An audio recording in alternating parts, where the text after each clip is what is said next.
The Faroe Islands, a land hidden in the fog and mist in the northern Atlantic Ocean.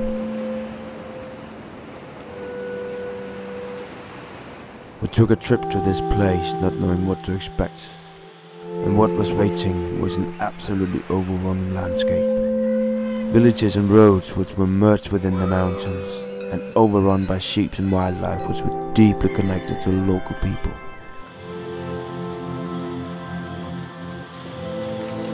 This is our story, the story from the Faroe Islands.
One thing this place reminded us the most was to appreciate the small moments.